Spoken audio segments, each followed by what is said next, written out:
Hi, I'm Dano.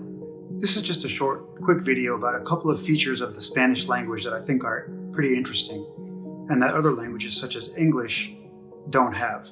These are things that basically provide for a pronunciation guide in Spanish. So this is mostly for reading something in Spanish. The things I'm going to show you today will help you to pronounce words in Spanish that you see written somewhere, like anywhere, on a sign somewhere, or in movies that have subtitles, or magazines, or newspaper articles, whatever. Anything in Spanish that you want to read. The two things I'd like to talk about today are, one, the simplicity of the Spanish vowels, and two, the accent system. Sometimes you see little accent marks above some of the vowels in Spanish. So I'm going to talk a little bit about those two things and show you how you can pronounce any word in Spanish that you see written. Even if you've never seen that word before, or you have no idea what it means or anything, you can pronounce any Spanish word using these two things I'm going to talk about today. So like I said, the first thing is about the simplicity of the Spanish vowels. In Spanish, each vowel only has one way that you can pronounce it. Unlike in English, where there's 3, 4, 5 different ways sometimes to pronounce a specific vowel, and I'll give you examples of that in a few minutes. So first of all, let me tell you how the vowels are pronounced in Spanish. The 5 vowels, obviously, A, E, I, O, U, are A, E, O, and U. 99% of the time, those are the only ways you can pronounce those vowels. And they're pronounced the same way every time. So, for example, let's start with the letter A. A. Here are some words with the letter A in them. Árbol, sábado, casa, arándano. So you see it's pronounced the same every time. Arándano. The A sounds the same every time you say it.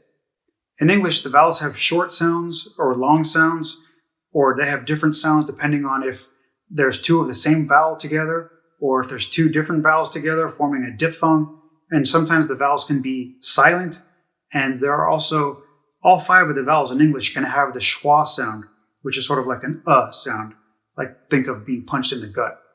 All 5 of the vowels can make that sound in English. In Spanish, that sound doesn't exist. So you just have to worry about the one single sound that each vowel makes. So for example, in English, the letter A can have a short form like A, as in cat or apple, or like in car or father. This is for American English. Of course, if you live somewhere else or in another country where they speak English, like England or Australia or New Zealand, you'll have different sounds for your vowels. But this is for American English.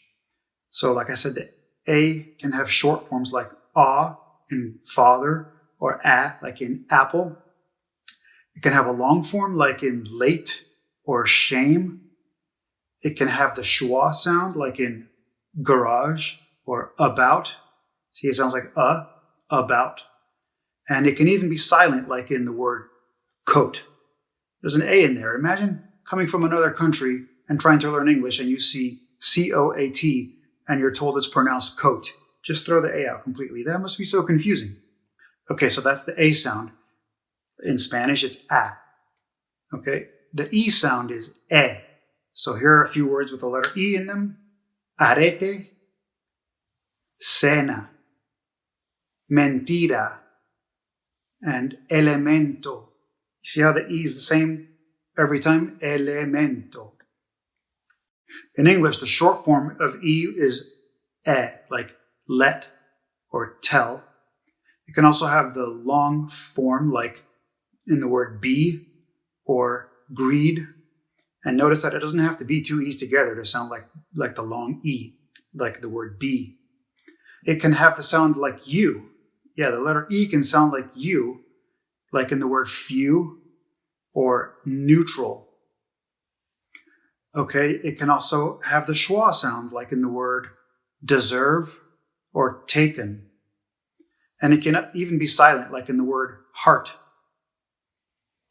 Okay, the letter I in Spanish sounds like E. So like the English word pizza, or the Italian word pizza, I guess. That's how you pronounce the letter I in Spanish too. So here are some words with the letter I. Niña, chico, cita, and dificilísimo. You see how it sounds the same every time. Dificilísimo. It's the same. Okay? In English, the letter I can be short, like in kiss or dinner. It can be long, like in the words ice or smile. It can form a diphthong with the letter A and sound like A, like in the words wait and aim. It can form the schwa sound, like in the words family and pencil. Pencil might as well be spelled P-E-N-S-U-L, pencil. And it can be silent, like in the word juice. There's a silent I in there. Weird. Okay, the letter O in Spanish is O, as in hola. Here's some more words with the letter O. Sol, horario, and melocotón. See, that's the same every time. Melocotón. Okay? In English, the O can have a short sound like A, as in rock or model. It can also sound like a little more long, like more or port. It can have the truly long sound, like in the words go or home. It can also sound like ooh, like in the words room or do. Again, notice here you don't have to have two of them next to each other to sound like ooh, like in the word do. It can form a diphthong with the letter U to sound like ow, like in the words about or house. It can have the schwa sound, like in the words money or enough. And it can be sort of silent, like in the words word or work. You could probably spell those words without any vowel in there at all, like W-R-K, work. And it can be silent, like in the word violent. Now, the letter U in Spanish is U, like tú, or fruta, jugo, or Honduras. Okay? In English, the U can have a short sound like put, or full. It can have a long sound like use or cute. It can sound like oo, as in rude or student. It can be sort of silent, like we saw with the letter O, in the word burn or hurt. You can probably spell those without a vowel, B-R-N, burn. And it can be silent, like in the word guilt. So there you have examples of all the different ways you can pronounce the vowels in English, as opposed to the simplicity of the sounds in Spanish. A, E, I, O, U. That's almost always the only way you'll ever pronounce those vowels. So moving on to the second part is the system of accents that you see that look like little marks over the vowels sometimes. Unlike other languages, like French, which have accents pointing this way, accents pointing this way, and sometimes they use the caret symbol and other stuff too. This is almost the only accent mark in Spanish. On rare occasions, we use the two dots over a vowel, like the umlaut, but it's pretty rare, so you can forget about that for now. The accent mark, there's just one accent, and all it does is tell you which syllable you stress when you say a word, which is great. It's pretty helpful. It helps you to pronounce words in Spanish. So for example, let's look at this word, lágrima. You see how that accent mark is over that first A. So it tells you to stress the first syllable, lágrima. It's not lagrima, and it's not lagrima, it's lágrima. So you see, anytime you see an accent mark over a syllable, that's the syllable that you stress in the word. So I'm going to give you like a 3-part algorithm when you're reading a word in Spanish to determine how you pronounce that word, which syllable you're going to stress. The first one's easy. If you see an accent mark over a syllable, that's the one that you stress. Pretty easy, like we saw with lágrima, okay? The second two are obviously other cases where you don't have accent marks present. So how do you figure out which one to stress on those words? Well, what you do is you look at the last letter of the word. If it's a vowel or an N or an S, you're going to stress the next to last syllable, the penultimate syllable. So here's some examples.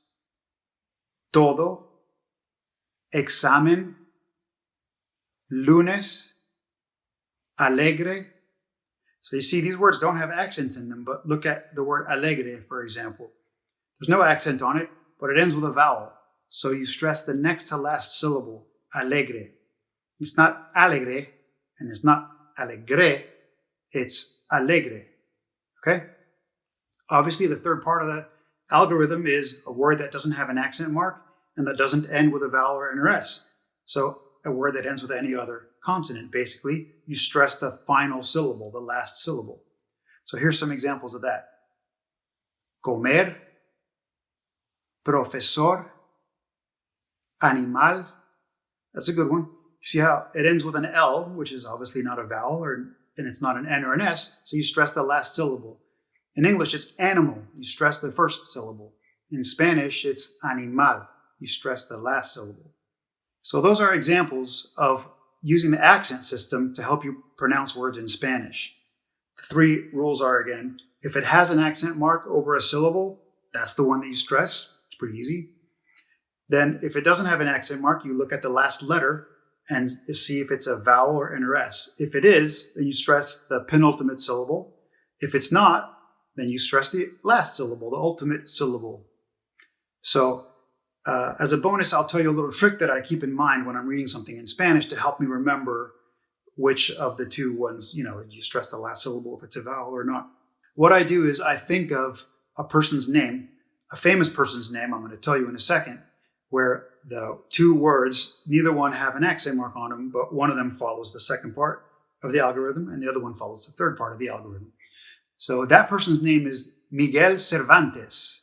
Hi, it's me from the future. I just wanted to point out one of the vowel pronunciation exceptions right here. This U is actually silent. Exceptions are rare, but they do happen.